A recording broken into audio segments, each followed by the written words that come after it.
Wale ambao wanaandika, tafadhali, tunaongea kuhusu urejezo, unaweza andika.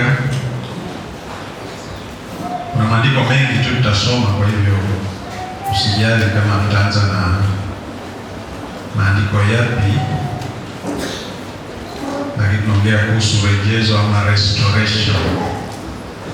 Na kuna maisha ya mtu mmoja katika Biblia ambayo tutaenda kuyaangazia, tuone jinsi alivyoitwa, jinsi alivyorudi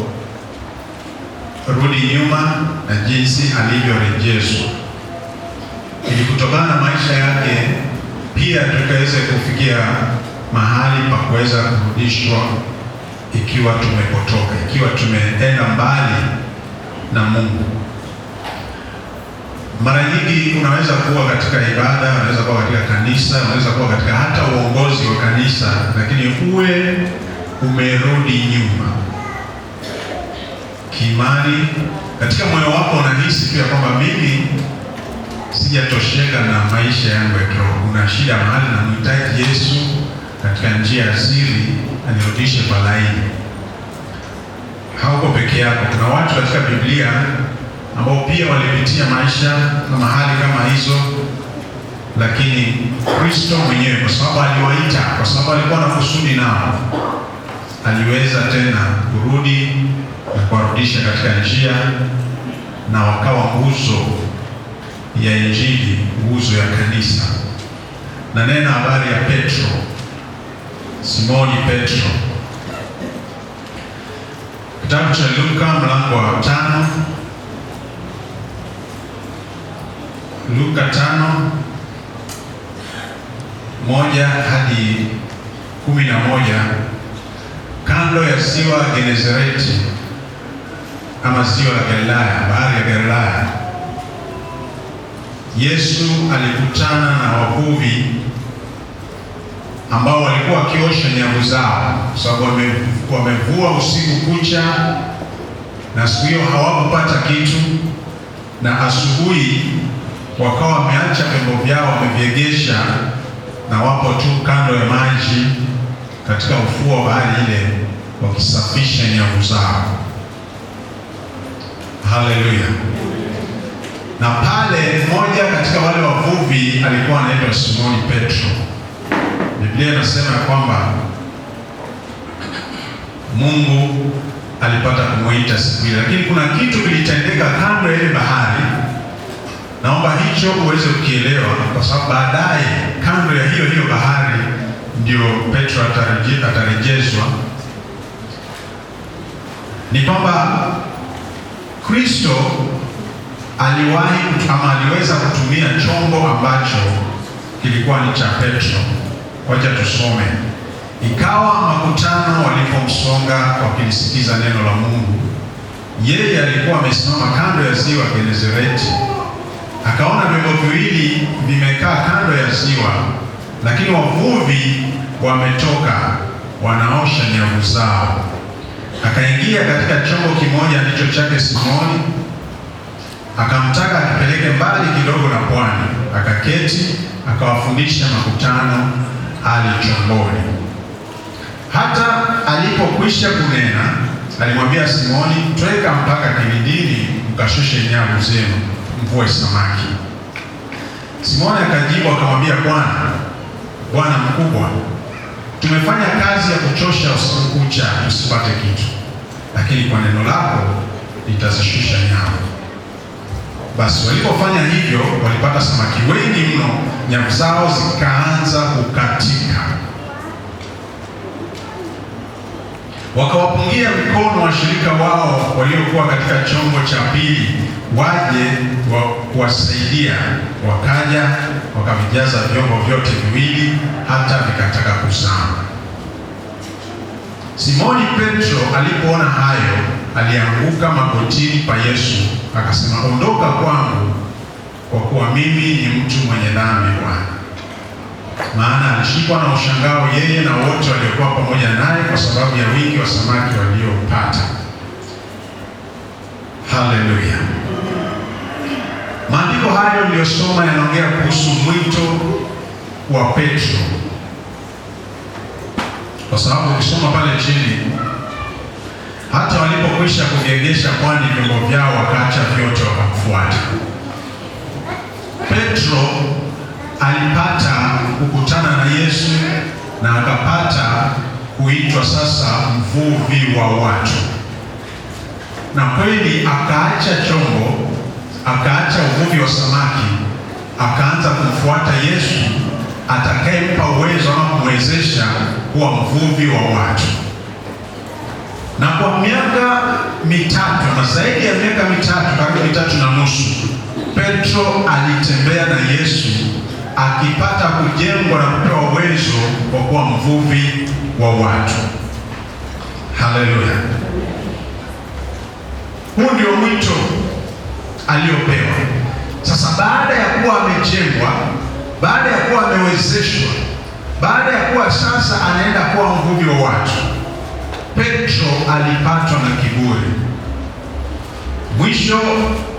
Mwishoni mwa huduma ya Yesu aliwaita wale Pasaka pamoja naye, na Yesu akawaambia, kati yenu mmoja wenu atanisaliti, halafu ninyi nyote mtanitoroka.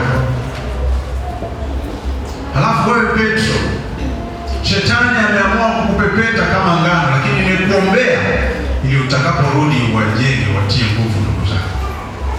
Petro pamoja na kiburi alichokuwa nacho akamwambia Bwana, hata ikiwa hawa wote watakuacha, mimi sitakuacha. Nataka uyawekee mstari hayo maneno, ama uweze kuyaweka katika kumbukumbu hayo maneno ya hata ikiwa hawa wote, mimi sitaukana. Unajua kiburi kinaingia hapa wakati amewataja hawa wote.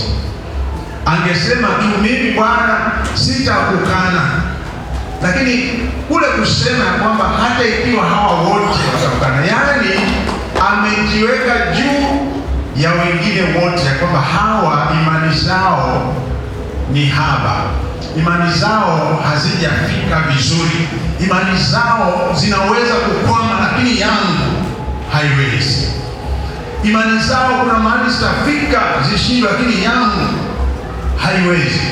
Pale ndipo kiburi kilikuwa kimempata Petro, kama vile wengi wetu huwa na kiburi. Lakini maandiko yanasema nini? Ya kwamba kiburi hutangulia kuanguka. Watu wanaoanguka huwa wamekuwa na kiburi kabla waanguke. Na Petro hapa alikuwa ameinuka, na kiburi chake kilikuja na ule uwezo ambao alikuwa anajiona ako nao. Na kweli Petro alikuwa na uwezo kidogo juu ya hao wengine. Kwa nini? Kwa sababu wakati sasa Yesu alipokamatwa, yeye alikuwa amejihami. Kumbe hapo amesema mchezo. Ni kweli Petro amejaribu, kwa sababu walipokuja kumkamata kijana mmoja anaitwa Marcos, akaja kumkaribia amshike Yesu, kwa sababu yeye ni katika ile timu ya kuhani mkuu, wamekuja kumkamata. Askari wanazubazuba, na Petro akatoa panga. Kumbe amejihami, kumbe ilikuwa ni kweli amepanga ya kwamba Yesu hatakufa, yeye akiona, na hata ikiwa wote watakimbia, yeye atakuwa pale. Na kweli aliamua kuzusha. Unajua haieleweki vizuri, Biblia haielezi vizuri ya kwamba hao wanafunzi walikuwa wanatembea na mapanga, lakini siku ile kumbe kuna mmoja alimaanisha kile alisema. Wakati mwingine mtu akisema jambo usichukulie hivi hivi, anaweza kuwa amemaanisha. Akachukua panga yake akaificha, na watu wanakuja kimchezo, akapita na sikio la mtu. Hebu nikuulize, alikuwa amelenga wapi? Petro alikuwa amemaanisha. Wewe unaona alilenga sikio. Yule alipita na sikio la Trump alikuwa amelenga sikio, alikuwa amelenga kubomoa kichwa, lakini mambo ya Yesu, kwa sababu alikuwa pale, ule upanga ukapita na sikio, na Yesu akachukua akalirudisha.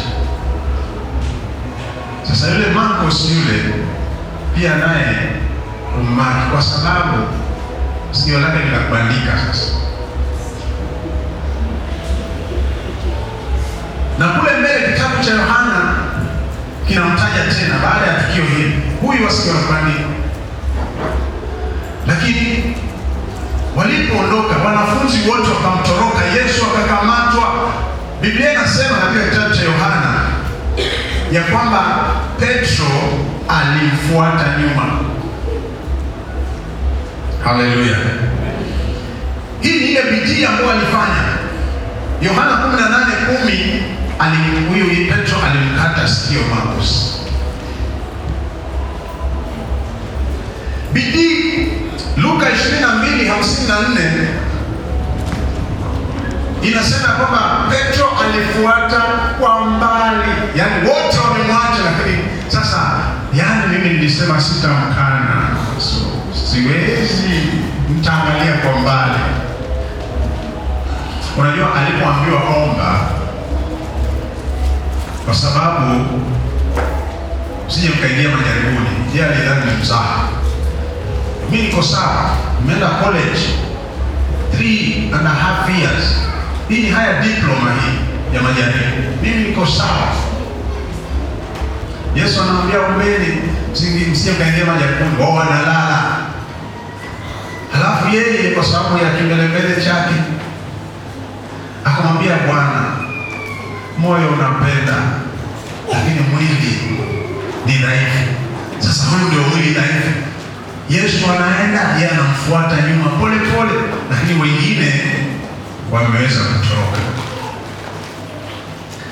Akafanya bidii mpaka wakati mahali Yesu ameingizwa, naye akawa pale. Kitabu cha Yohana kinasema kwamba kuna mwanafunzi mmoja ambaye alikuwa anajuana na wale watu wa kuhani mkuu. Alikuja akamfanyia mpango na Petro, naye akaingizwa ndani. Ona hiyo bidii ambayo anafanya. Anajaribu kubaki kwa maneno yake ya kwamba mimi sitakuacha, sitakukana, lakini ni nguvu za kimwili, ni nguvu za kibinadamu. Huu mwili hauwezi. Bwana asifiwe. Nahitaji nguvu za Mungu. Juzi wadogo walisema wanakuja kufunga hapa kanisani. Sasa kule nyumbani mmoja akamwambia, kuleni vizuri leo, hakuna kula kanisani. Wakakula vizuri. Kwa nini mnakula vizuri? Tunaenda kufunga. Kule hakuna kunywa maji, wakakunywa vizuri. Yaani moyo unapenda, lakini mwili ni watoto wadogo, lakini walikuwa wamejihami dhidi ya njaa ambayo wanakuja kutana nayo kwa masaa mawili. Maana saa 6 wakarudi. Kwa saa 4 saa 6 wamerudi, hapo ishafunga. Wameukomoa. Kule ile ndani akasema wanaobeba mabiskuti, wanaobeba makeki, yaani wamejihami watoto. Si makosa yao, wangependa kufunga. Wangependa, lakini wakati wao bado. Mungu atawaleta wakati na issues za maisha wakiwa watu wazima kama sisi. Utajifungia tu mwenyewe, utajiona unafunga tu. Kuna watu wazima hapa hata leo wamefunga, si kwamba ni issues, mambo yamekaa, utafunga tu. Akafanyiwa mpango, akaingia kwa kuhani mkuu. Yohana 18 mstari wa 15 hadi 16. Petro akapenya, akaingia pale ndani, wakawa wanaota moto. Kuna moto umewashwa usiku, si usiku wa manane, ni usiku wa kuamkia asubuhi. Pia hiyo weka vizuri, kwa sababu ni alama moja ya urejezo.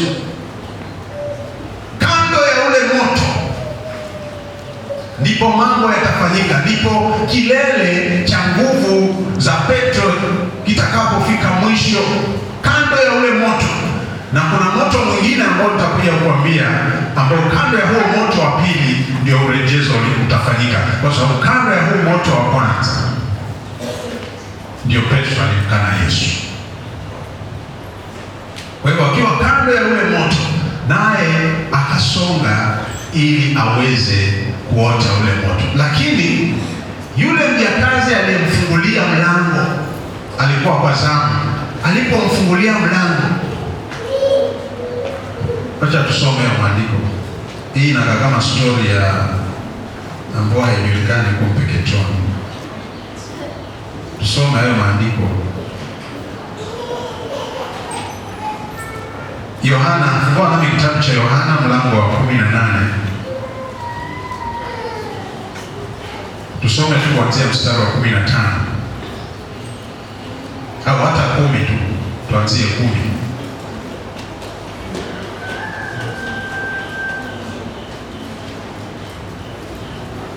Basi Simoni Petro alikuwa na upanga, akaufuta, akampiga mtumwa wa kuhani mkuu, akamkata sikio la kuume. Na yule mtumwa jina lake ni Malko. Basi Yesu akamwambia Petro, rudisha upanga alani mwake.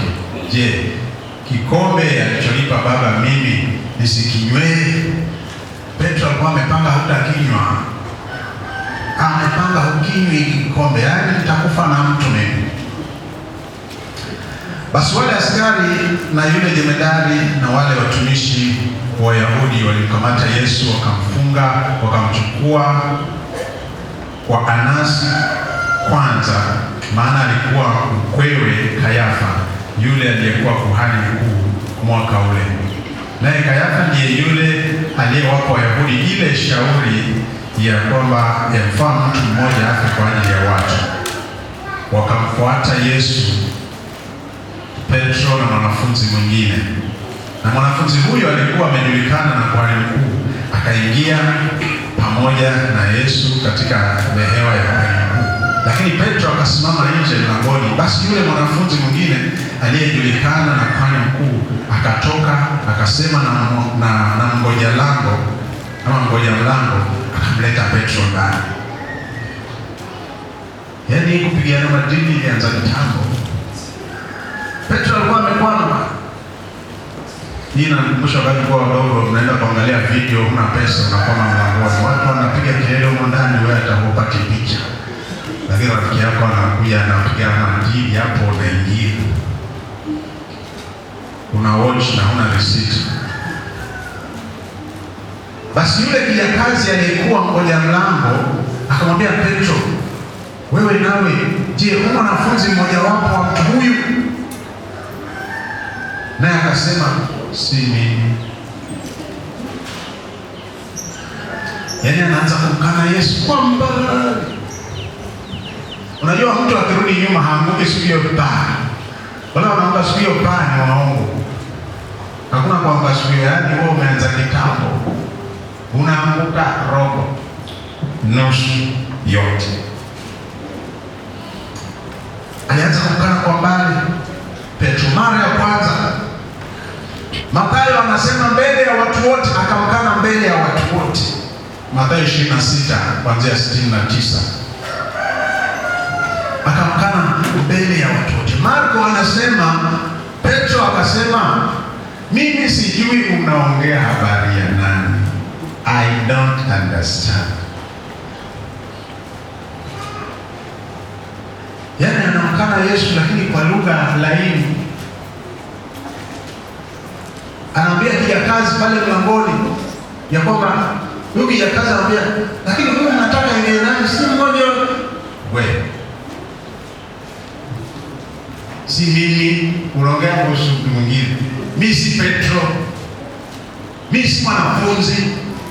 Mimi si mmoja wao. Nini wewe? Wacha nyingine. Akapenya akaenda kwa moto, akakaa akaanza kuota moto. Na wale watu